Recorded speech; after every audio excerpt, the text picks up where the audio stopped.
नारायण को प्रणाम कर करके यथा योगी स्थान पर विराजमान।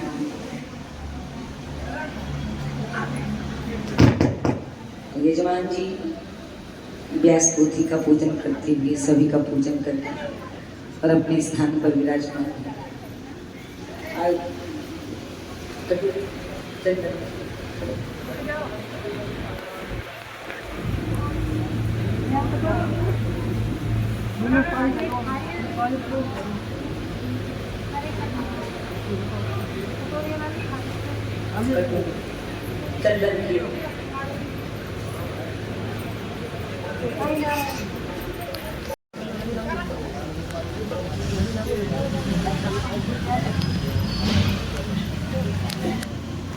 कस्तूरी चंदन ललाट पटले वक्षस्थले कौस्तुभ नासाग्रे वरमुक्तिकं करतले वेणुकरे कंकणं सर्वांगे हरिचंदनं सुललितं कंठे च मुक्तावली गोपास्त्री परिवेष्टितो विजयते गोपाल चूड़ामणि माला।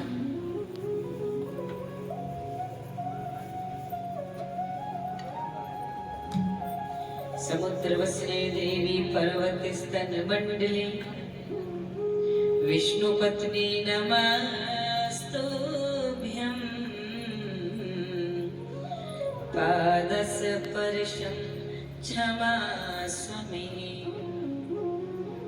वक्रतुण्ड महाकाय सूर्यकोटि समप्रभ निर्विघ्नं कुरु मे देव सर्वकार्येषु सर्वदा। त्र्यम्बके अहं सुरेशं विश्वाधारं गगनसदृशं मेघवर्णं शुभांगं लक्ष्मीकान्तं कमलनयनं योगिविरध्यानगम्यं वन्दे विष्णुं भवभयहरं सर्वलोकैकनाथम्।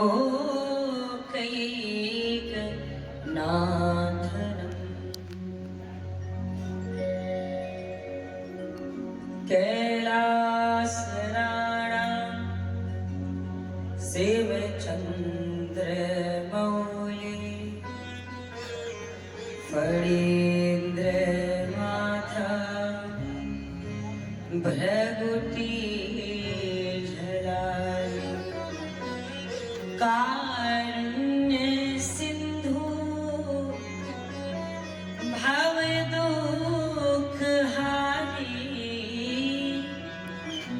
तुझे वीर शंभो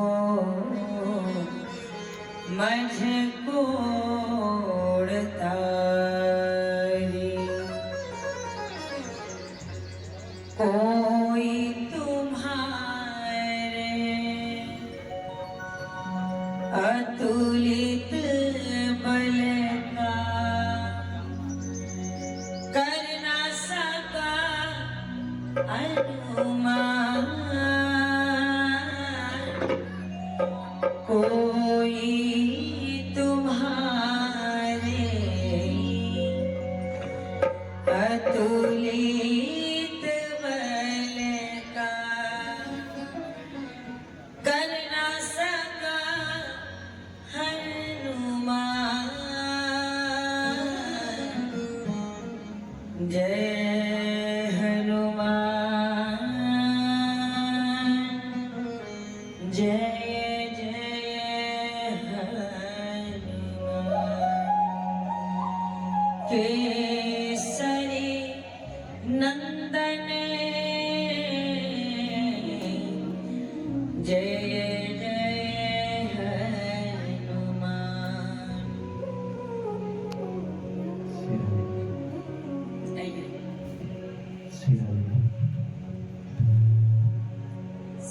सीताराम जी के चरणों का स्मरण करते हुए राम कथा में प्रवेश करेंगे।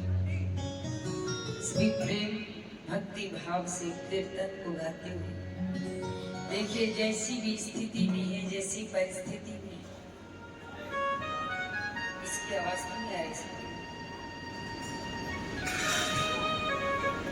सभी तालियां बजाते हुए यदि भगवान की कृपा को प्राप्त करना है तो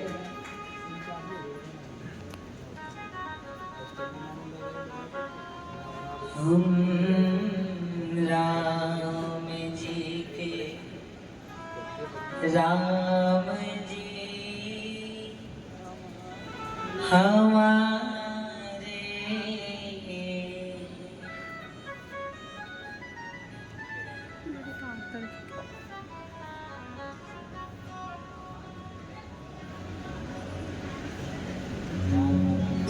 हाथ में दर्द है किले पास जावे। ओ हम राम जी के राम जी हमारे,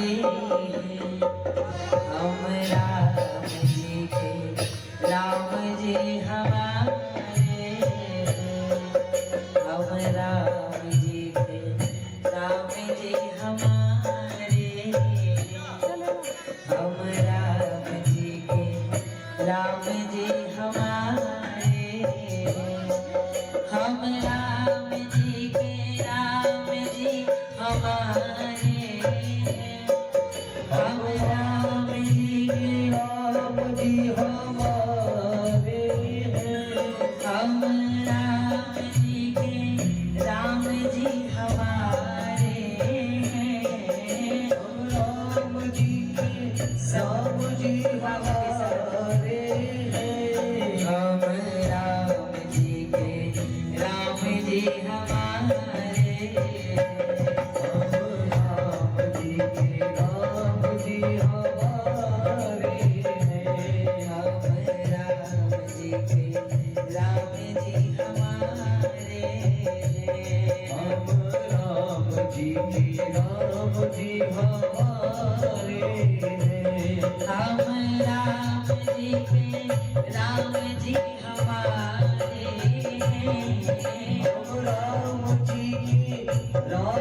हमारे, हम राम जी के राम जी हमारे, हम राम जी के राम जी हमारे, ओ हम राम जी के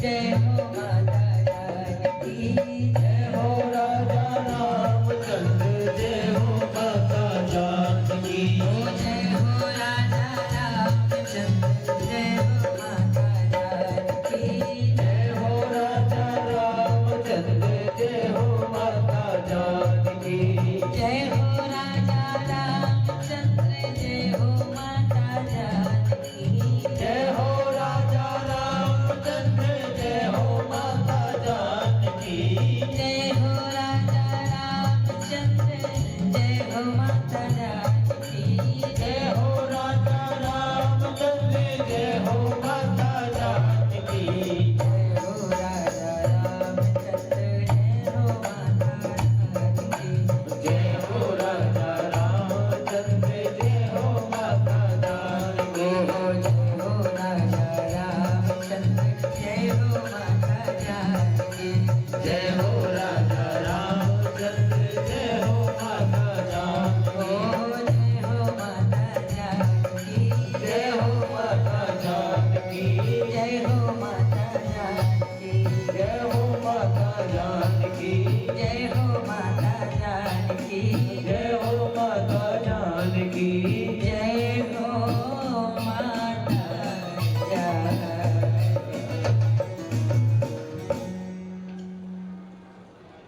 पीतांबरधारी सर्वस्व भगवान, मुरली मनोहर के चरणों में इस व्यासपीठ की ओर से कोटि कोटि वंदन प्रणाम।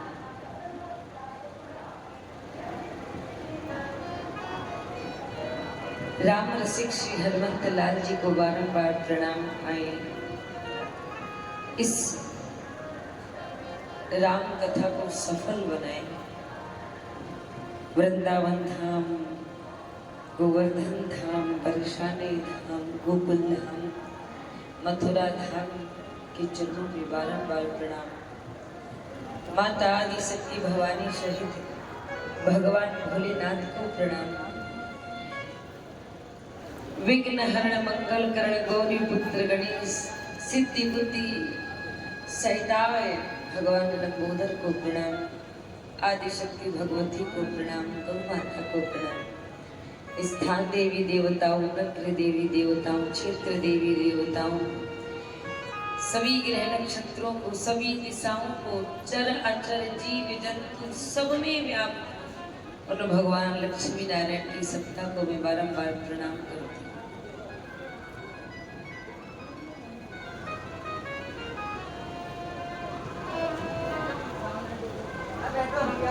देखिए, धीरे बेटा, धीरे धीरे बोलो, धीरे।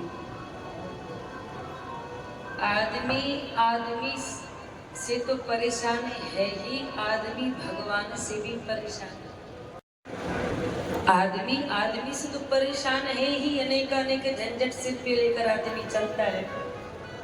कितना भी पैसा हो, कितना भी बड़ा मकान हो, खूब सुख सुविधाएं हो, लेकिन कोई ना कोई झंझट उसके पास रही ही आएगी। अब चाहे वो घर का झगड़ा हो, चाहे आपसी विवाद हो, मानसिक तनाव हो, कुछ भी हो, लेकिन आदमी भगवान से भी परेशान है। अब इतनी सुंदर भगवान की कथा हो रही है, जो सबके द्वारा हो रही है, सबके सहयोग से, तन मन धन से। चलो, भगवान के मन में विचार आया कि कथा कराते हैं। अब ऐसे तो सब इकट्ठे हो नहीं पाते भाई, व्यक्तिगत कथा का जल्दी भाव आदमी के अंदर नहीं उठता, तो भगवान कहते हैं चलो सब मिलकर करा दो, थोड़ा थोड़ा सब मिलाओ और नैया पार हो जाए। लेकिन कुछ लोगों को भगवान की कथाओं से भी बड़ी ईर्ष्या होती है। अब महाराज देखिए, अपनी छत पर तीन क्या बाल्टी कहते हैं, क्या कहते हैं, तुरैया, तीन तुरैया, यहाँ की भाषा तीन तुरई लग रही है। तुरई अपनी छत में बढ़िया लगा के, जो भी महानुभाव हो कि ना सुनूंगा और ना सुनने दूंगा, ना सुनूंगा ना किसी को कथा सुनने दूंगा। अब ये जो तुरई लगती है, ये किस लिए लगती है कि आवाज दूर दूर जाए तो लोगों को पता पड़े कथा चल रही है।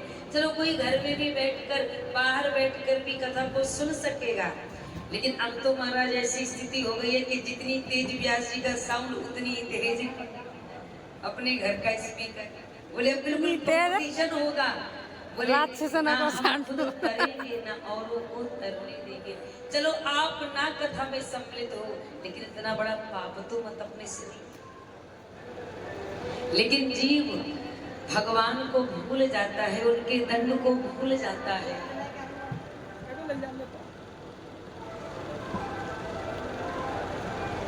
कल आप लोगों ने कथा सुनी, सब मिलकर कथा में सम्मिलित हुई, बहुत अच्छा लगा। और कल कितना सुंदर माता पार्वती और शंकर भगवान का विवाह हुआ।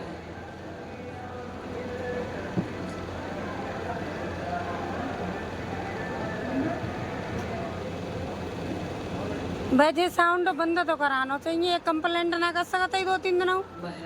ऐसी अनीति है रही है जी। सुंदर विवाह हुआ, और जब बेटी को विदा करने का समय आया तो माता मैना पार्वती जी को अपनी बेटी को इतना सुंदर ज्ञान देती है कि बेटी, मात पिता गुरु सेवा करो। पिता देगी और वो माँ पिता होगी तुम्हारे सास ससुर। आजकल छोटी छोटी बातों पर बहुएं अपने मायके में फोन लगा देती हैं, छोटी छोटी बातों पर मायके कंप्लेंट कर देती हैं। हर वक्त मोबाइल कान में ही रखा रहता है। हेलो मम्मी ऐसा, हेलो मम्मी वैसा। और ध्यान देना, जो बहू हर काम अपने ससुराल में अपने मायके वालों की सलाह से करती है, उसका ससुराल बिगड़ने में ज्यादा समय नहीं लगता। राम, तेरी सास क्या कर रही है, तेरी ननद क्या कर रही है, तेरी जेठानी देवरानी क्या कर रही है? अरे तू ही है क्या? हमने क्या नौकरानी बना करके भेजा है, रानी बना करके भेजा है? अगर कोई नहीं कर रहा तो तू भी मत कर, छोड़ दो। नहीं, अगर ऐसा सिखाओगे उसका परिवार बसेगा नहीं, उसका परिवार उजड़ जाएगा। उसे सिखाओ, अगर वो 2 काम कम करती है और तुझे यदि 4 काम ज्यादा करने पड़ जाए तो कर लेना, लेकिन परिवार को एकता के सूत्र में बांध करके रखना। रामायण है, लेकिन जा जाकर देखो तो मची महाभारत है। प्रेम का सामंजस्य ही नहीं है, इतनी ईर्ष्या फैल चुकी है, एक दूसरे के प्रति इतनी जलन खड़ी हो चुकी है कि आज लोगों का वाणी में संयम नहीं रहा। लोग जुबान के इतने हल्के हो चुके हैं कि ये भी नहीं सोचते कि सामने कौन खड़ा है और कैसे शब्दों का प्रयोग करना चाहिए। मानिए किशोरी मेरा कहना, इस भांति रहना जाके ससुराल में।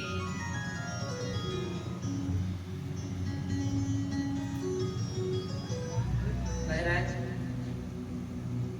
माता पार्वती जब विदा होने के लिए तैयार होती हैं, तो जब उनकी सखियां देखती हैं कि भाई शंकर भगवान किस वाहन में बिठाकर हमारी पार्वती को ले जाएंगी, कौन सी गाड़ी लेकर के आएंगी, तो देखती हैं तो बूढ़ा बैल खड़ा।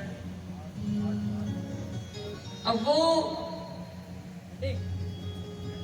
सखियां हंसती हैं, शंकर भगवान से कहती हैं, भोलेनाथ आपका बैल तो बूढ़ा है, इसमें ज्यादा वजन उठाने की शक्ति नहीं रही। चलो पहले जब बारात लेकर आए तो आप अकेले आए थे, लेकिन अब इसमें आपके साथ पार्वती भी बैठेगी, और क्या पता 2 लोगों के वजन को ये उठा ना पाए, क्या पता हमारी पार्वती के बैठते ही आपका बैल बैठ जाए, खड़ा ही ना हो पाए। भाई जब वजन ज्यादा हो जाता है तो उठता नहीं है।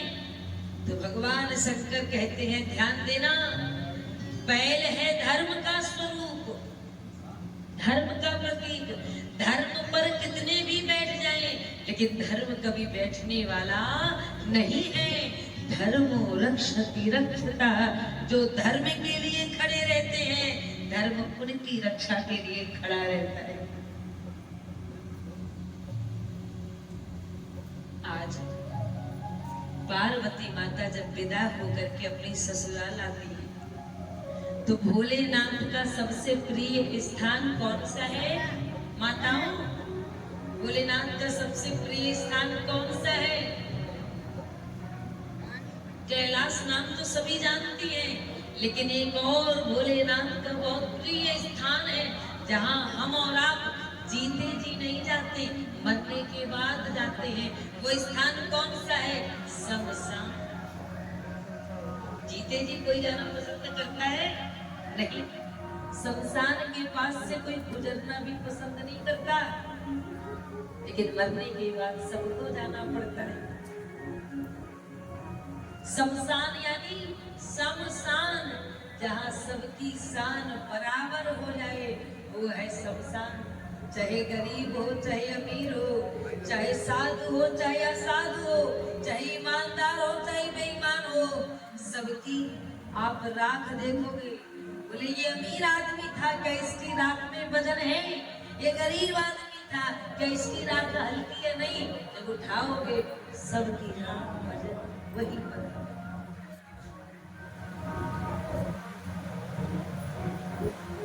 देखिए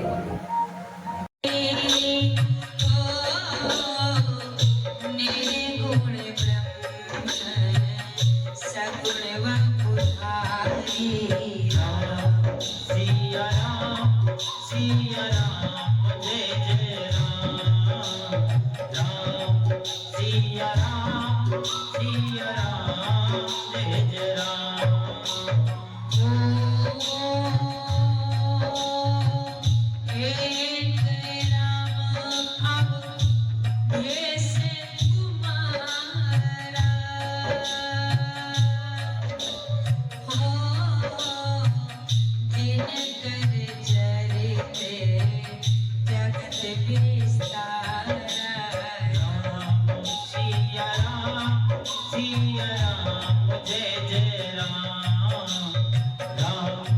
सिया राम जय जय राम राम सिया राम जय जय बोलिए सीताराम भगवान की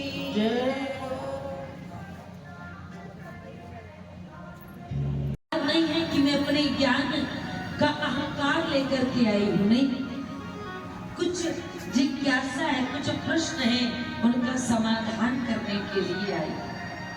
आप कहते हैं कि भगवान धर्म की रक्षा के लिए अवतार लेते हैं, तो बोले नाथ बोले हाँ देवी। माता पार्वती कहती है ये बताइए प्रभु, यदि लिखते हैं मानस में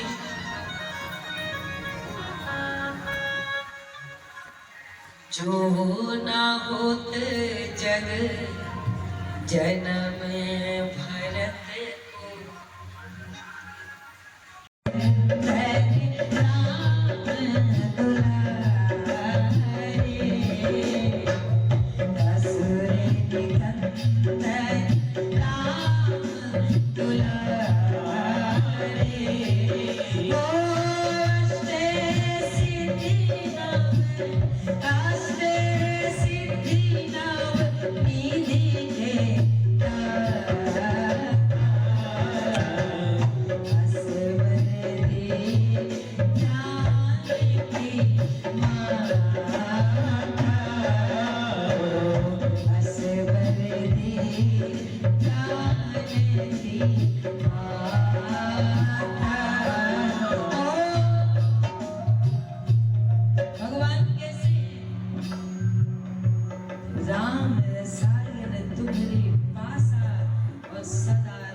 को जब साधु संतों की रक्षा हनुमान जी कर सकते थे तो भगवान नारायण हनुमान जी को भेज देते और साधु संतों की रक्षा हो जाती। ये बताइए राम जी की अवतार लेने का कौन सा कारण है? तो अब भोलेनाथ तीसरा उत्तर देते हैं, स्वभाव वैसा ही होता चला जाएगा। ज्यादा चिड़चिड़े व्यक्ति का साथ करोगी ना तो आपकी शीलता दूर होती चली जाएगी और स्वभाव में चिड़चिड़ापन आ जाएगा। आप कितने भी गंभीर हो लेकिन किसी जिद्दी व्यक्ति के साथ रहने लग जाओ ना, संगत से उड़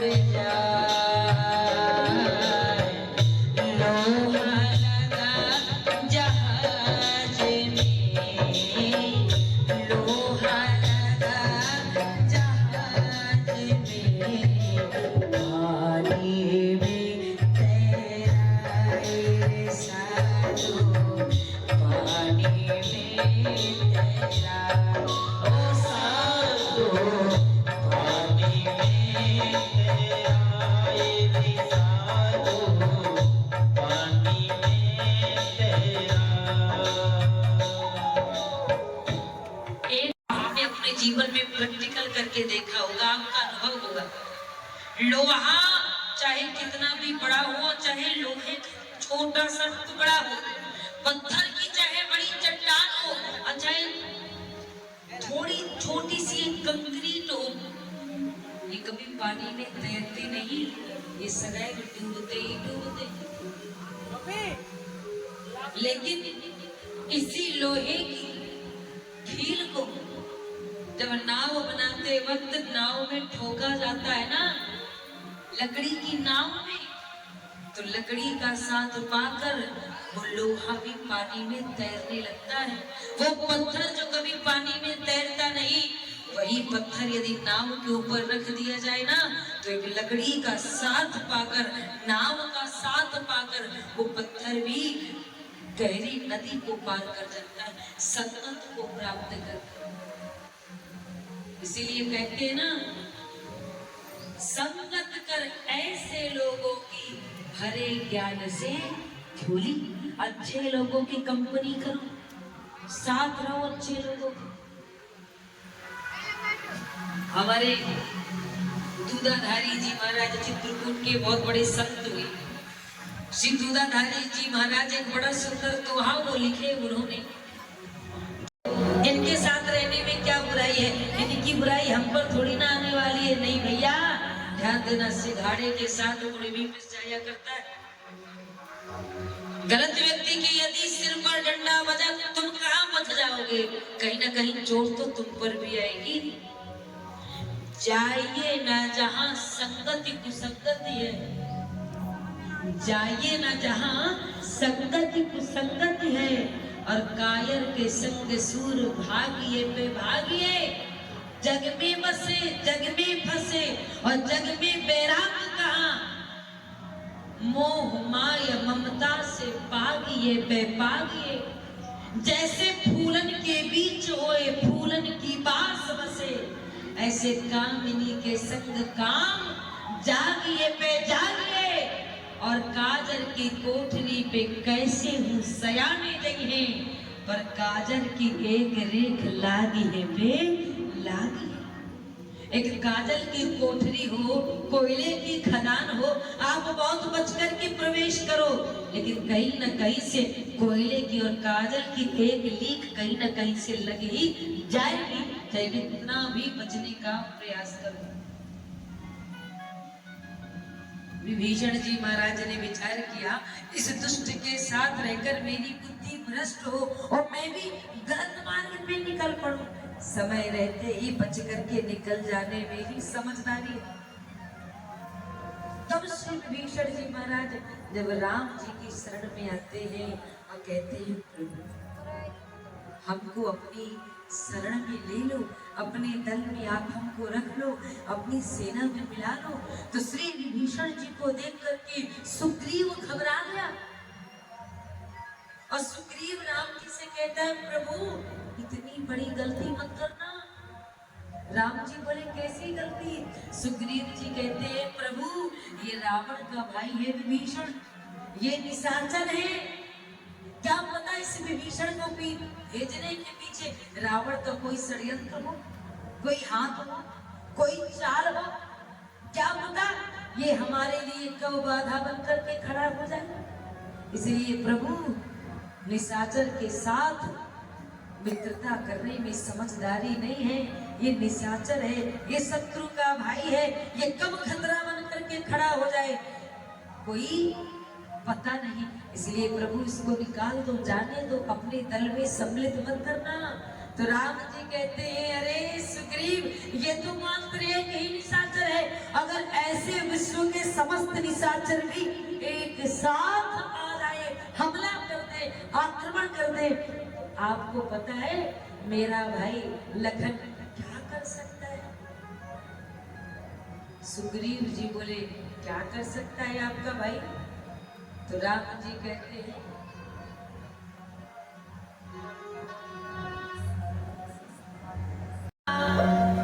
गिनती नहीं बताई कि 100 की 200 की 1000 की लाख की करोड़ की संख्या नहीं। राम जी क्या कहते हैं, जग महु सखा निशाच जे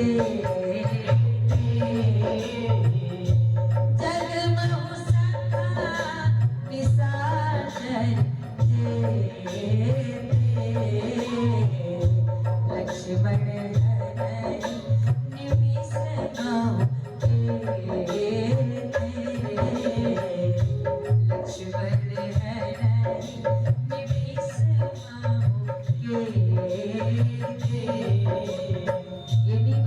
कि 100 की 200 की 1000 की लाख कितने नहीं अनगिनत असंख्य जगमग सखा निशाचर जेते जगत में जितने भी निशाचर हैं एक साथ भी यदि सामने आकर खड़े हो जाए ना तो बताए मेरा लक्ष्मण क्या कर सकता है। निमिष महु केते क्षण भर में सारे निशाचरों को मारकर धूल चटा सकता है, पराजित कर सकता है। गुलाम बन करके रहोगे तब तक कृपा बरसती रहेगी, भगवान के सेवक बनकर रहोगे कृपा बरसती रहेगी।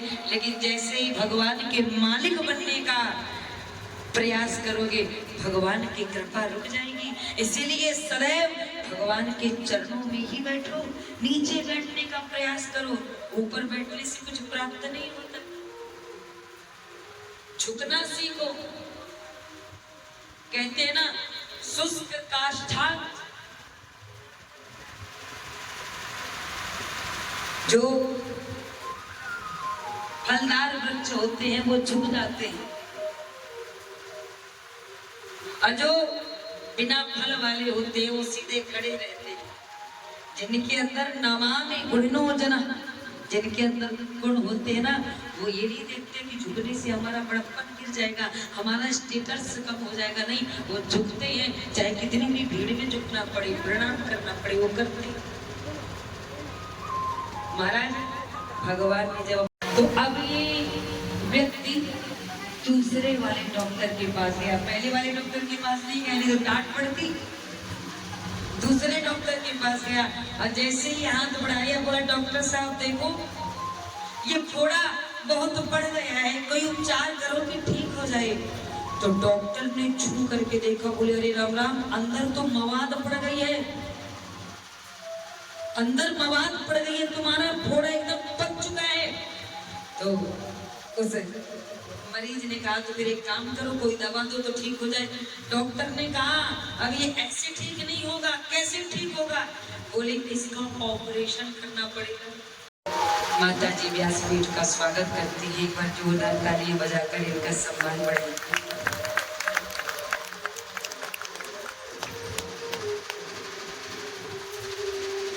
एक मन में जो भाव होता है, एक सम्मान की भावना होती है, ये भी सबके अंदर नहीं होती। कुछ लोग देखते हैं कि चलो है कोई लड़की कथा कर रही है, आई है कहीं से, लेकिन कुछ लोग इसी शरीर में नारायण का दर्शन कर लेते हैं। कुछों के लिए तो होता है कि चलो है ऐसे कथावाचक तो बहुत है, क्या मतलब गली गली में कथा हो रही है, लेकिन कुछ कहते हैं भैया वो तो बहुत रही है लेकिन हमारे नसीब में कितनी पड़ रही है, हमारे नसीब में कितनी आ रही है, हमको कितनी सुनने के लिए मिल रही है।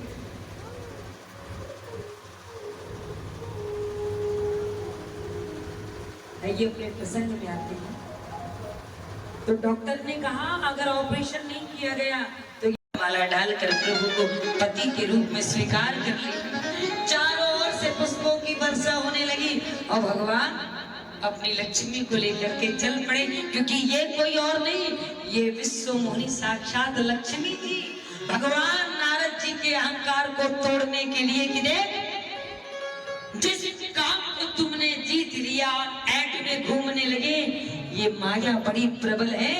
ये मत सोचना कि आज माया पर विजय प्राप्त कर ली तो कभी फिसलेंगे नहीं, कभी गिरेंगे नहीं, नहीं कभी भी धोखा हो सकता है, कभी भी गिर सकते हो, कभी भी फिसल सकते हो, क्योंकि माया बड़ी धोखेबाज है। ये कब धोखा दे जाए और मन का हरण करके ले जाए, इस माया का कोई ठिकाना नहीं। वो नारद जी काम वन में जाकर तपस्या की, इतनी सुंदर सुंदर स्वर्ग की अप्सराएं आई, नारद जी बेचारे बैठे कर्म में हाथ रख करके लो, पहली बार तो कोई लड़की पसंद है, वो भी हाथ से निकल रही। वहीं पर शंकर भगवान के दो दूत खड़े थे और मजाक उड़ाते हुए कहते हैं नारद जी बहुत सुंदर लग रहे हो, किस ब्यूटी पार्लर से मेकअप करा के आए हो? अब नारद जी बोले कि सुंदर तो लग रहे हैं, पर काय काम की ऐसी सुंदरता, जब पहली बार की पढ़ाई कर रहे हैं। नारद जी को ये नहीं पता था कि मजाक उड़ा रहे हैं। उन हंसने वाले दूतों ने कहा नारद जी एक बार अपना चेहरा देखो तो। सबने तो देखा लेकिन तुम भी देखो, तुम लगते कैसे हो? कैसा भेष लेकर के आए हो? और जैसे ही नारद जी ने अपना चेहरा जल में देखा, किस में देखा? पानी में देखा। और आज जैसे देखा कि पत्थर का सा। नारद जी ने कभी ये आशा भी नहीं की थी कि भगवान हमारे साथ ऐसा प्रेम अच्छा नहीं है, ऐसी मित्रता ज्यादा दिन तक नहीं चलती। हमने भगवान का बिगाड़ा क्या था? अरे जानते हैं मैं कुछ भगवान से झगड़ा करेंगे। आज नारद जी विचार करते हुए जा ही रहे थे, मुंह को छिपाते हुए कि चलो जिन्होंने देखा उन्होंने देख लिया, लेकिन जो अभी बच्चे रह गए वो तो न देखे। जैसे नारद जी जा रहे थे तो आगे मार्ग में भगवान श्री हरि नारायण उसी विष्णु मुनि को साथ में लेकर जाते हुए नजर आए। भगवान ने कहा, और नारद जी सब ठीक है? कैसा रहा आज का स्वयंवर? आनंद आया? नारद जी क्रोध में तो पहले से ही राम तेरी आरती गाओ, राम तेरी आरती गाओ, अवध बिहारी तेरी आरती गाओ, बिहारी तेरी आरती गाओ, राम तेरी आरती गाओ, कर्पूरी गौरम करुणावतारम संसारसारम भुजगेन्द्रहारम नतावशक्तम हृदयारविन्दे भवं भवानी सहितं नमामि।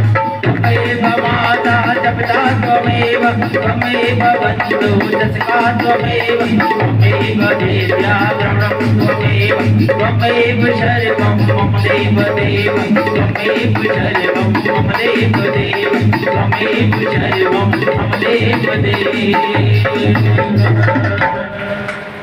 सभी अपने हाथ में पुष्प लेने पुष्पांजलि के लिए